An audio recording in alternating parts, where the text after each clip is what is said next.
Okay, you ready? Yep. Okay.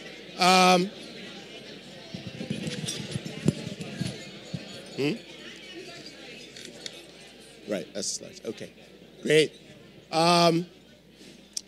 Like to get started here with my comments, and I know that the reason that you're all here is not the free meal, but you really wanted to hear the state of the school speech.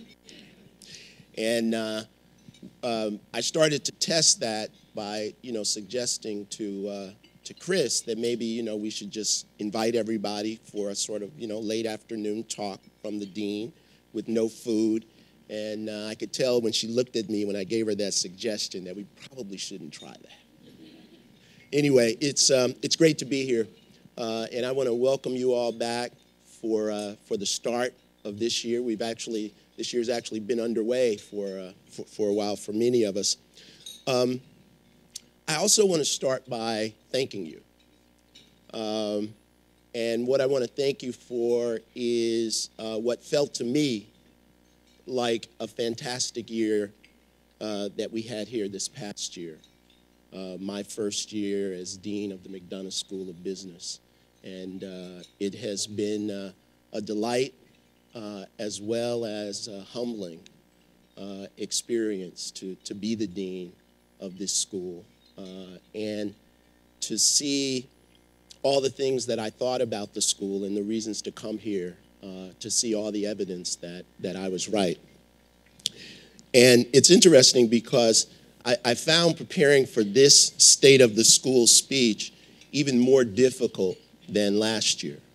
I remember last year I started on August 1st, and I had put together a team to help me with my transition, and they wrote down, kind of all the places I needed to be and when to get off to a good start. And there was this State of the School speech on there. And I said, well, what's that? They said, well, the dean always gives a State of the School speech. And I said, well, okay, I'll do it in January. They said, no, you got to do it in, I think it was August 19th or 20th or something. So I had just gotten here, and I was going to talk about the state of the school. But it turned out to be a great opportunity because what I had spent June and July doing was going around and sitting down for 30 to 40 minutes with many of the faculty and senior staff here at the school. And that led me to ask some deep questions about what I thought was the mission of the school, what I thought was the soul of the school that we could build on. And I'll remind you in a minute of those answers. So in thinking about this talk, I had to reflect on the year and where we are.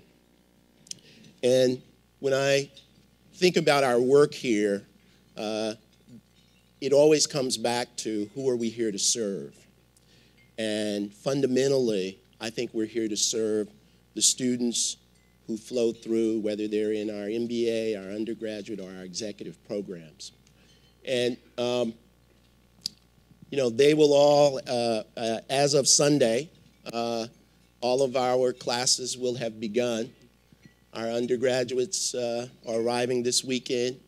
Our evening MBAs and full-time MBAs are already here. Our executive programs are launched. This is a graph with the characteristics of our new students, but the things to note are just there's about 1,000 students will enter. They're from more than 40 different countries across these different programs. Very diverse and continuing to be so. So what I want to remind us of is, first of all, what I think is our mission. And last year I articulated this and then went around and talked to many of you. And I think that we came to some agreement that while it may not be the most elegant set of words, that it captures what our purpose is: to develop and educate principal leaders with a global mindset to be in service to business and society. And we also, I think, came to some agreement about what the guiding strategic themes are, that if we go deep in delivering on these, we can fulfill that mission and also achieve a vision of being one of the preeminent business schools in the world, producing leaders and knowledge to address the most significant challenges and opportunities facing business and society. And the first of those strategic themes was a transformational educational experience, that's what we want to design and deliver with intentionality to every student who walks through the McDonough School of Business. Second theme, in service to business and society, which is about preparing our students to know what that means and to see the various ways in which they can contribute to it. And to also see its relevance no matter whether they sit on a trading desk in a major investment bank or they're somewhere out in an NGO trying to affect change in the environment or any other area. Embracing global in our approach to all we do. And Georgetown has always had a brand that is global and an international orientation. And what we've committed to now is to drive that as deeply as we can into everything that we do. And excellence in research to impact practice. Excellence in research to impact practice, which means that our end game as academics and as a knowledge-producing organization is not simply to delight other academics, but it's to have an impact on the way in which business and leadership are practiced in the world. And finally, to create a community of philanthropic leadership to support the work of the school. And that's not simply about going out and getting people to write us checks.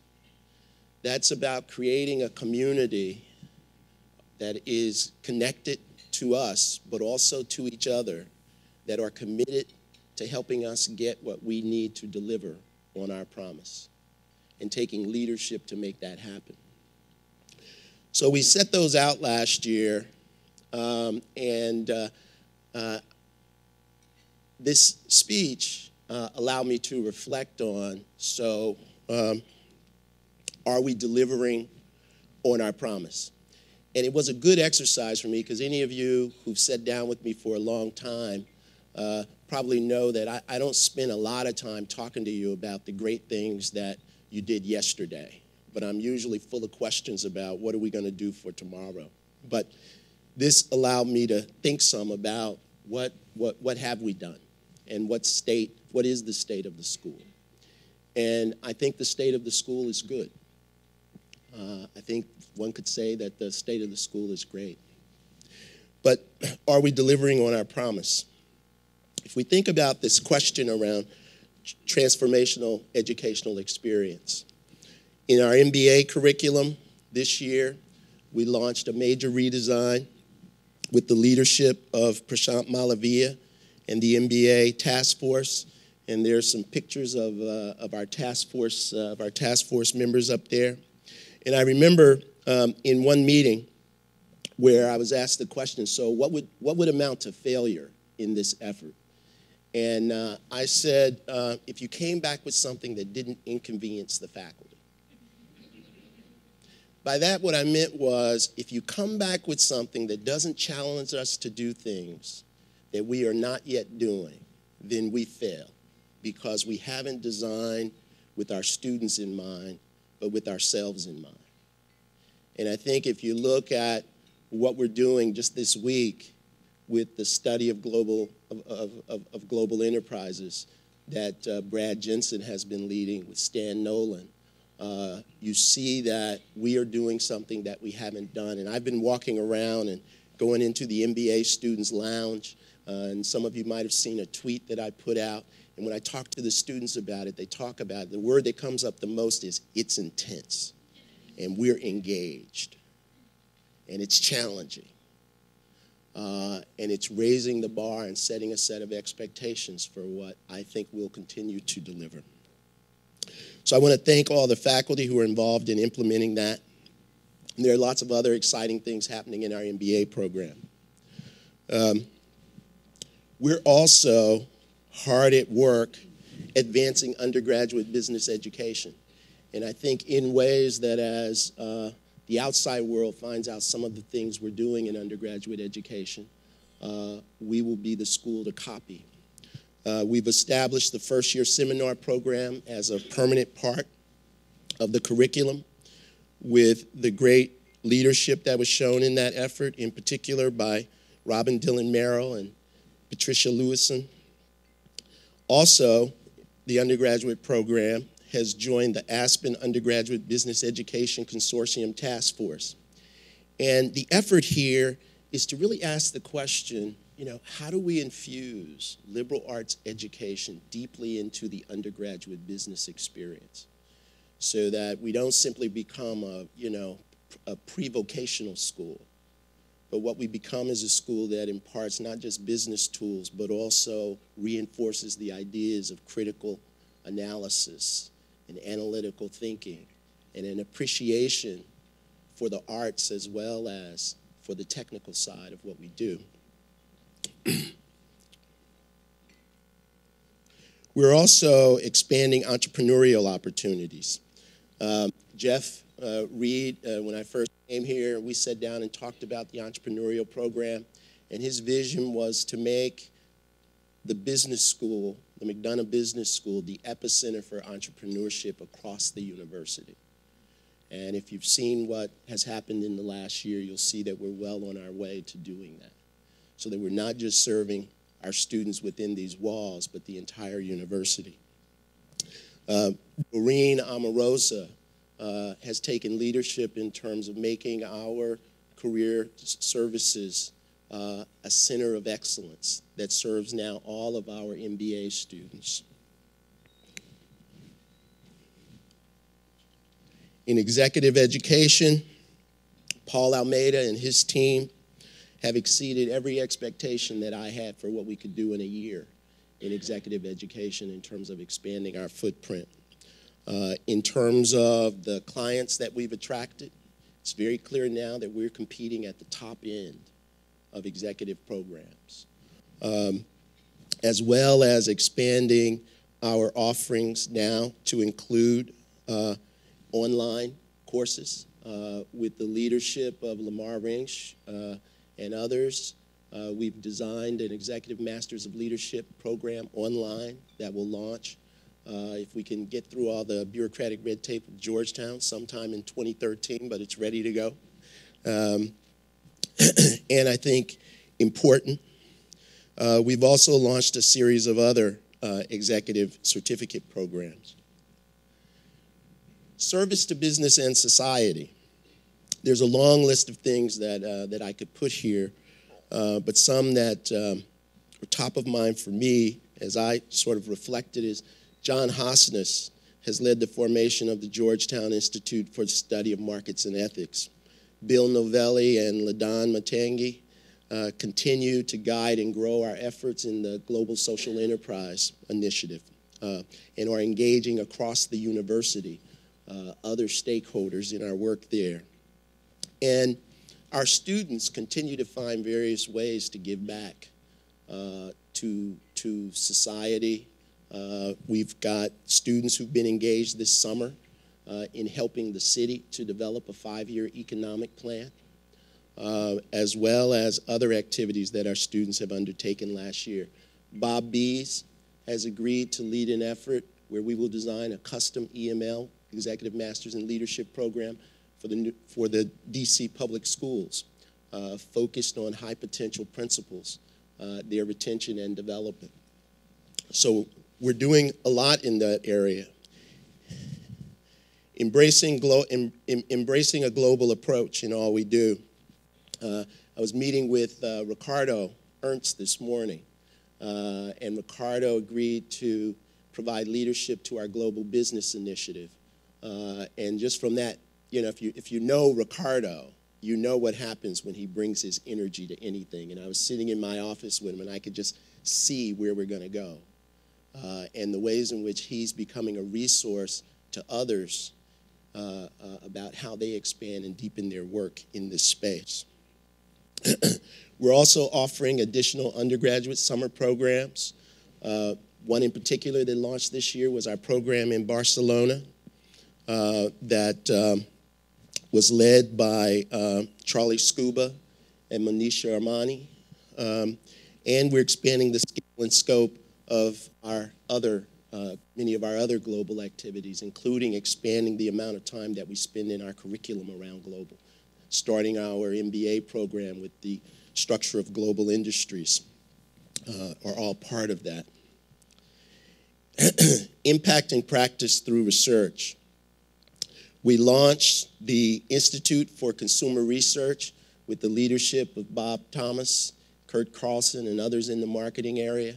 It is a joint venture or partnership with KPMG that has made a multi-year, six-figure commitment to support the work of the center, and I think offers a model for us in terms of thinking about how we partner with industry around important questions, bringing our research and their experience at the front lines of practice to really then create knowledge that advances that practice. We've also expanded the activities of the Center for Business and Public Policy and the Center for Financial Markets and Policy with John Mayo and Rina Agarwal's leadership. I've spoken to both of them, and the things that are planned for this year go well beyond, I think, what we've seen thus far. Also, our faculty have produced research that's been recognized. Brad Jensen released his book, Global Trade and Services, and if you look there, you may not be able to see it well, but the picture here at the end, you'll see Joe Biden, Barack Obama, and there's another head there that's turned away from us, and that's Brad. So you know, if you can't argue with the connection, right? That's research impacting practice, okay? Because they got a lot of problems over there. They're calling us. Just one more sign that the world needs Georgetown and the McDonough School of Business. Kathy Tinsley and Robin Dillon Merrill were recognized for an article that was deemed as one of the 2011 best papers, and their work on near misses. Kurt Carlson was honored with the 2012 Decision Analysis Publication Award by the Informed Decision Analysis Society. And many others have produced work that not only is excellent in its own right, but also relevant to answering some of the important questions that the world needs answers to in order to advance business leadership in the world. Building a community of philanthropic leadership. The number of commitments, that is individuals making commitments to support our work, increased from 571 in fiscal year 11 to 1,211, so more than double, which I think is a sign that this effort to build a community of philanthropic leadership, to get other people excited about what we're doing and committed. Here we owe lots of thanks to our folks who work every day in development, Elizabeth Harless and Bryn Dolan. You know, even more, perhaps more impressive is that the amount of new commitments to Georgetown McDonough School has increased by 61% from fiscal year 11 to fiscal year 12, to the year that we just completed. So to me, that says that we've got momentum.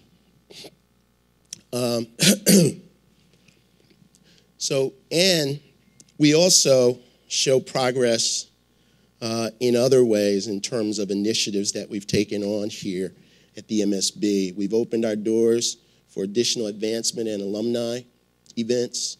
We've expanded social media and media presence for the school.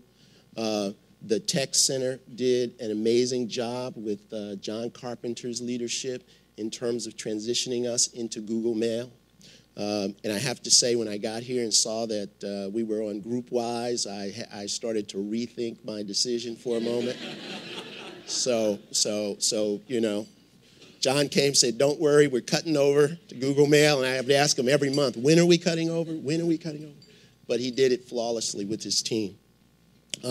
As well, we had task forces that worked this year to advance our work. Dennis Quinn led a review of our faculty merit evaluation system. As well, Luke Wachu led an effort around the intellectual life at the school, offering suggestions that if we start to take them up, I think will make this an even more vibrant institution and place for people to live, to do their work, and for ideas to be at the center of what we do. I've also got to recognize the work that Lynn Devers and her staff have done, because I think most of the university recognizes that we're a well-managed organization from a fiscal standpoint. Perhaps even too well managed, because you know they keep seeing how well she does and they want us to give them more and more money back. So, and we have other staff who've demonstrated excellence around some of our guiding operating principles like performance, accountability, fiscal responsibility. And these are pictures of those who've received awards and their names. Also, we have faculty who've now given 20 years of service to Georgetown: James Angel, Bardia Kamrat, Catherine Langlois. So that's a retrospective. It was good for me to look back, because I often, you know, would wake up and wonder if we were moving forward, or was it just me saying nice words. And when I looked at this activity and what it amounts to cumulatively, it said that we are moving in a direction and we're making progress and making a difference.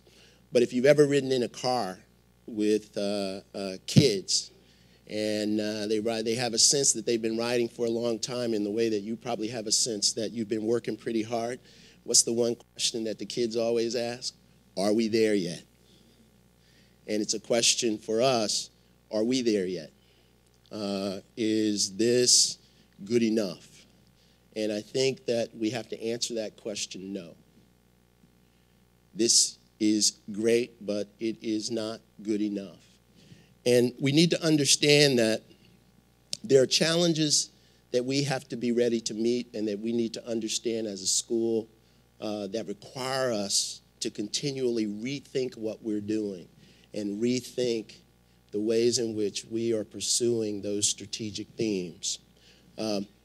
One is what I refer to as hyper competition, and it's on every level. All you've got to do is go to downtown DC and ask the question: what's the most recent university to open up an office in Washington? I think Northwestern is coming. Chicago's opening an office here, right? And they, you know, I mean, they see this as a market. They also see that there are things that you can only do in Washington, experiences that you can only create for your executive or MBA students or undergraduate students in Washington. So we've got to up our game if we want to be the premier school, one of the premier schools in the world, but I think there's no question that we should be the premier school in this region, undoubtedly. Disruptive alternatives are emerging. We are launching the online program that I referred to, but if you pick up any magazine writing about higher education, there's lots of talk about all the things that can replace bricks and mortar education, the way we do it. And we've got to be at the forefront of thinking about how we leverage technology to continue to do what we do, and how we make what we do available to an even larger group of people, despite the fact that right now we're constrained by the physicality of this hilltop. So we've got to think about other ways to distribute what we do and to make it higher and higher quality and higher impact. We also have fiscal constraints, space constraints. Anybody in this room who's tried to, you know, find a free room to do something is probably like solving a puzzle sometimes, because we're already at capacity. We've grown out of this building, literally. And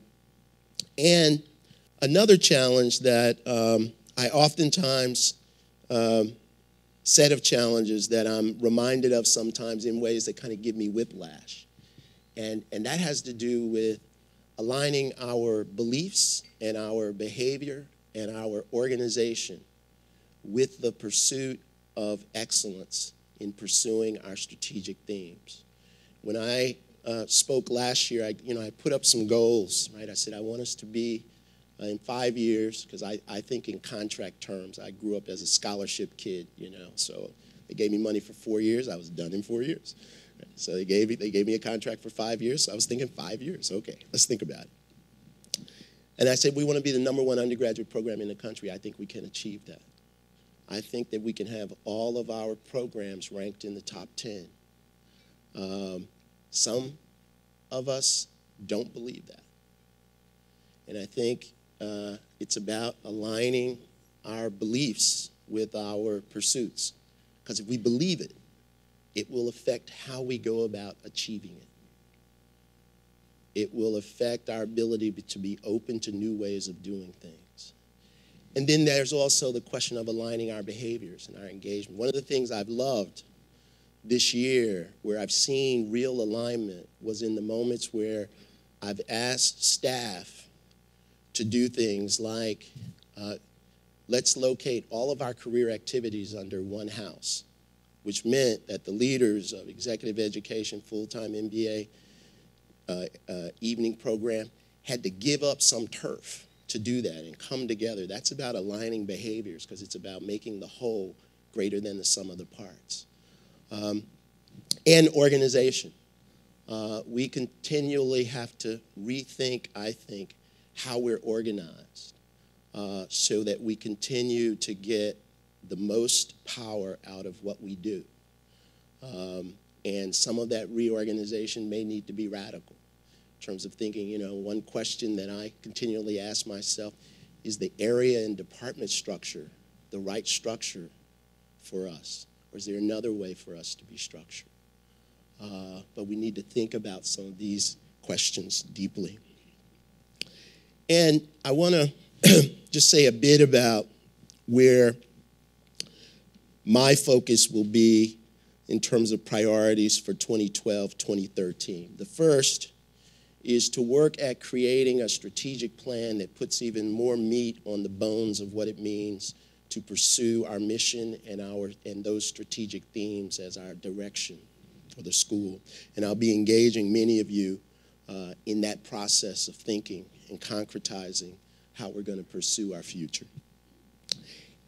An intense focus on execution and excellence. I think in lots of ways we are doing the right activities, but I think we can execute on them better. And I think that our focus has to be on executing them with excellence. Expanding our collaborations with other schools at Georgetown, and we already have a number of things underway, both with our undergraduate program as well as in our MBA program, as well as other things that we're looking at. Because I'm a true believer that if the McDonough School of Business is going to be as great as I think it can be, we have to leverage all the resources of Georgetown. It's not about being the best school at Georgetown. It's about making Georgetown the best university. And building the brand. One way to think about building the brand is that that's simply about marketing. And we're going to be doing that as we always do. But building the brand is also, I think, about thinking about how every time we present ourselves to the outside world, we're communicating this brand. This building. People walk in this building, and it says something to them about who we are. They are usually impressed with it. But now what we have to keep in mind is how we take care of this building matters. How we treat it matters. Because people walk in and they look and they interpret what the brand is. How our students go out into the world and how prepared are they when they go out and meet with executives and companies. And us thinking about not just the tools we put in their heads, but also are we helping them understand how to present themselves in the world as powerfully as they can. So thinking about all the ways in which we extend and build our brand, I think is critical. And the capital campaign. I think that the numbers that we've shown here for development give us some sense that there's a community out there that wants to surround the school and support it. And one place where I'll be intensely focused and also asking some of you to help me focus is in creating that community of philanthropic leadership to support the work of the school. And I just want to remind you, the other one, another slide that was part of my first State of the School speech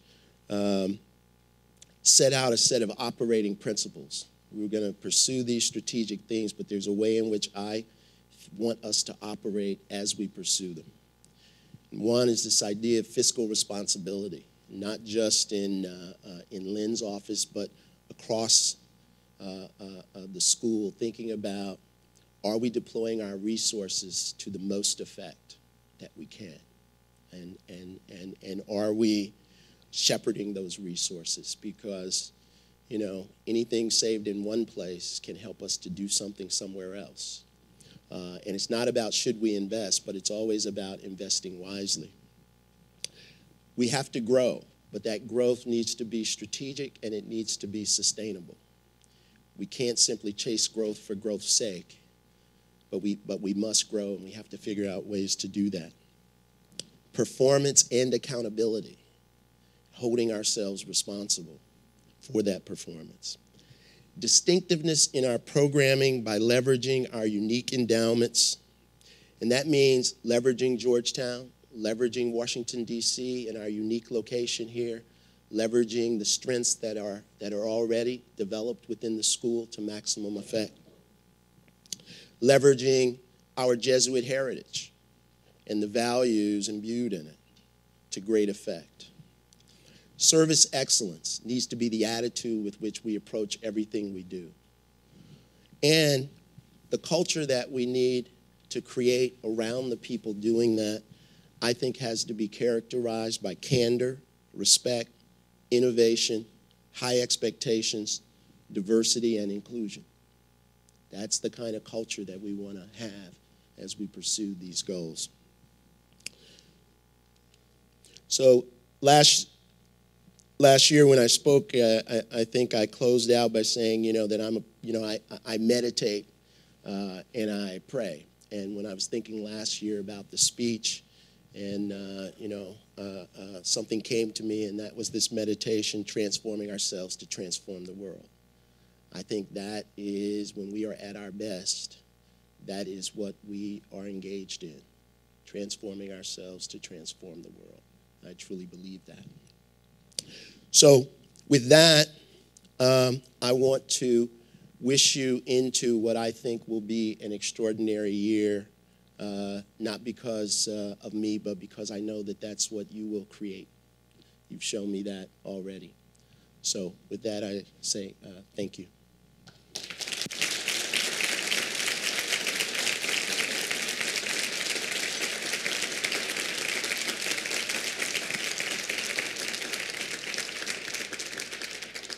Thank you. And I think we have a few moments for questions, if anyone has a question. And we've got some runners with microphones.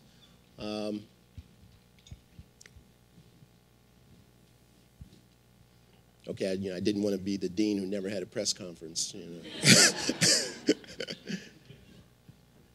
There's a question, Ethan. I'm just curious, Dean, you showed the impressive global presence here at the school. To what extent is the fundraising global at the school? And do you have plans in that direction? Yeah, by fundraising global, you mean to what extent are we raising funds from outside of the U.S.? Exactly. We are working on it, but we have not cracked that nut yet. And there are some things about rules for giving money outside the U.S. and how you have to do it that allows people to have similar kinds of tax advantages to what you would have here, that we've got to set up the structures to enable us to do that. in different parts of the globe where we think there might be significant support for us. But, you know, just to give you a sense, though, of the seriousness with which we're pursuing that, we've had myself as well as other faculty this year spend time in the UK where there's a large alumni base that we're engaging and where we think there can be significant philanthropic support. Later this fall, I'm headed to the Middle East, and we'll probably go to Dubai, Saudi Arabia, and one or two other places because we have alumni there who've expressed interest in joining our pursuits here. Two individuals from the Middle East are going to join. One is going to join my board. Another is going to join the board of our global business initiative that Ricardo has underway. And I'll also in the spring be going to Asia. And all of that is driven by where we think we can build a community of philanthropic support outside the U.S. Yeah.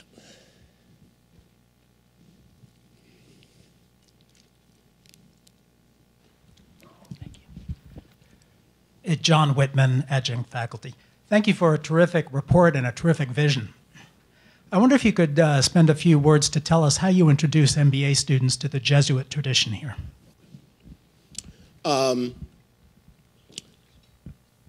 Couple of ways. You know, different leaders of the MBA programs, for example, I know have asked members of the Jesuit clergy to come and talk to our students and engage them.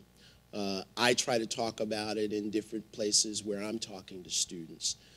We've also had a group for the last year that's been working with Kevin O'Brien, who heads mission and ministry for the university, to think about this question in a deep way. And my own view is that we haven't leveraged it to as great an effect as we can.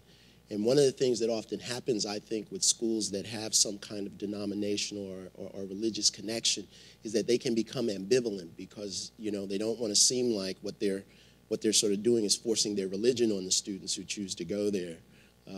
I think we've got to figure out how to make those values present and not run the risk of seeming like what we're selling is religion, but what we're really connected to and what we hope all of our students can embrace is a set of values that are represented in that tradition rather than the religion itself that's connected with it. Yeah.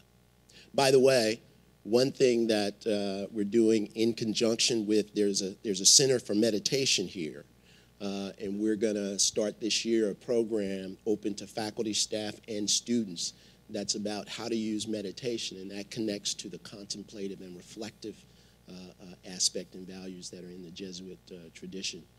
But it's not a class about becoming Catholic or anything. It's just taking one aspect of that tradition and saying how do we manifest it in ways that we think can make people more powerful in their work.